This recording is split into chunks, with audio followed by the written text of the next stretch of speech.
ipapakita sa inyo ang mga sagisag at agrikultura ng ating bansa. Magandang umaga po sa inyong lahat. Ang palay po ang pinakamahalagang tanim dito sa Pilipinas.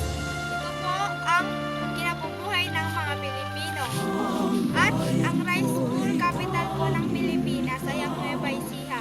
Mas madami pa po taniman ng palay sa Nueva Ecija kaysa sa mga gandang pasyalan.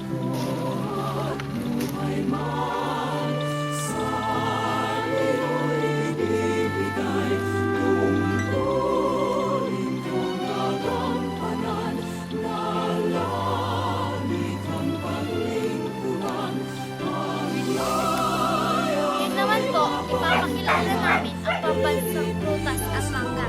Ang mangga po ay ang ating pambansang prutas dito sa Pilipinas. Ito po ang kinakain ng mga buntis at ang prutas na ito ay maasim.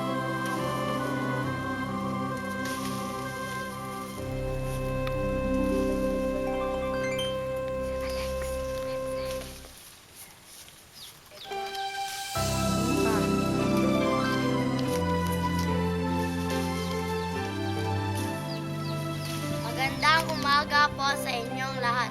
Ang mais ay pangalawa sa pinaka-importanteng pagkain dahil kasali po ito sa agrikultura ng bansa. At kung wala po kayong bigas ay pwede nyo po itong bigas. At meron pa pong iba't ibang klase ng bigas, ang sweet corn at ang yellow corn. Magandang umaga po sa inyong lahat. Narito po ako upang ipakilala ang isa sa mga sagisag ng ating bansa, ang pambansang damit, saya.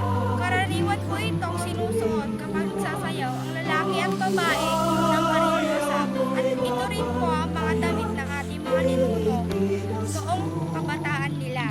Bayang madilim, perlas sa silanganan, alab ng puso, sa limo'y buhangan, lumang hinirang, puyat ka ng magiting, sa manunod, di ka pasisihin, sa dagat at bundok, sa simoy at sa langit ng utang, may ilang at tula na awit sa paglayang minamahal, ang islap ng watay, at buhay na nagtitingting, ang bigwin at alam niya mayroon ang nagtitingting, walang araw, at pasigay, sa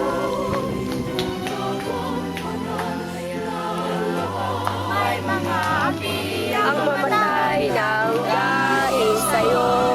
Magandang umaga po sa inyong lahat. Pinapakilala ko po nga pala ang pambansang amin ang kapahihirang.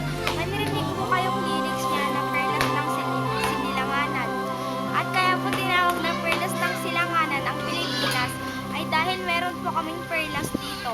At kung magbabakasyon po kayo, dito na lang po dahil mag-e-enjoy po kayo ng gusto.